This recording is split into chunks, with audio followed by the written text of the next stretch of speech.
My name is Jonathan Wilkerson, and this is my discussion post on the Beat School versus New York School. So, first, the Beat School. The Beat School was a literary movement that defied social conformity and literary tradition. Some of the influences of the Beat School, there was the opposition to, quote, normal society. That was a central idea of the Beats.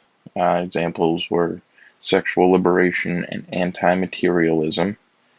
Psychedelic drugs played a big part in the creative process for beat writers.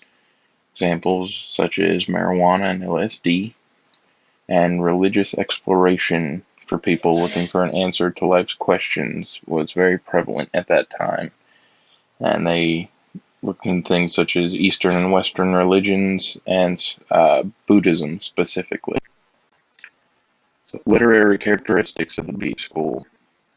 There was the rejection of materialism. The post-World War II United States saw a large increase in consumerism and materialism, and the Beats were part of a movement that opposed that mentality of kind of just having things just to have them. There was a sexual liberation. People had a newfound sense of sexual freedom, and that was incorporated into many facets of life and art at that time. Nonconformity, so going against the flow, was an increasingly popular thing to do at the time, especially for the younger generation that broke the mold they felt society was trying to put them in. So, On the Road by Jack Kerouac, that is the example for the Beat School. Jack Kerouac was one of the most prominent Beat School authors during that time, with On the Road being his most famous work. The theme of the story is a man in constant travel trying to figure out what to do with his life. So some examples from On the Road. Example 1. So now he was 3 times married, twice divorced, and living with his second wife. So this line is describing the character Dean, who at this point in the story is trying to navigate having a relationship with both his second wife and his current wife. That type of behavior certainly did not conform with the social norms at that point in time. Example 2. He couldn't talk anymore. He hopped and laughed, he stuttered and fluttered his hands and said, you must listen to hear. Once again, this example is talking about Dean. This connects with the cultural characteristics of the time because Dean is talking and acting erratically, like how someone that is under the influence of drugs would act.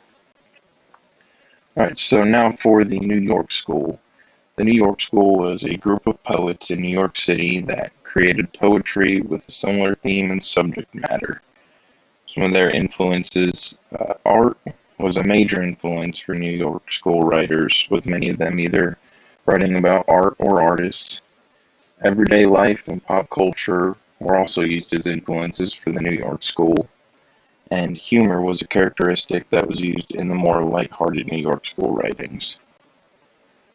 So example for that is Why I Am Not a Painter by Frank O'Hara. Frank O'Hara was one of the more prominent writers from the New York School, and the theme of this poem is an introspective look at the narrator's occupation as a poet. So some examples from Why I Am Not a Painter. Example 1. I go and the days go by, and I drop in again. The painting is going on, and I go, and the days go by. I drop in, the painting is finished. This passage shows the use of everyday life because the narrator is just going through the motions, the same thing day in and day out.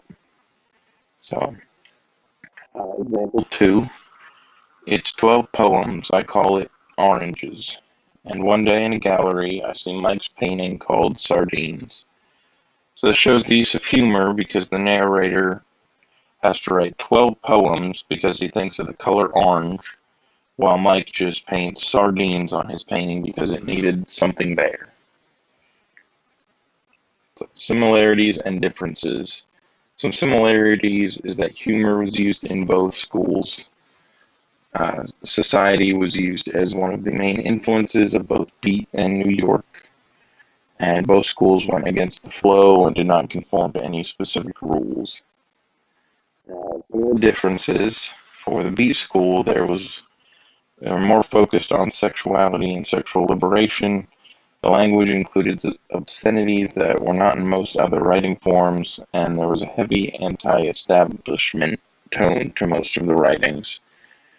And for the New York School, the involvement with art was a very big influence for the New York School, and the writers were concerned about the aesthetics of their writing. And my reflection question is, what are some techniques that you use to help analyze poetry effectively? All right, thank you so much.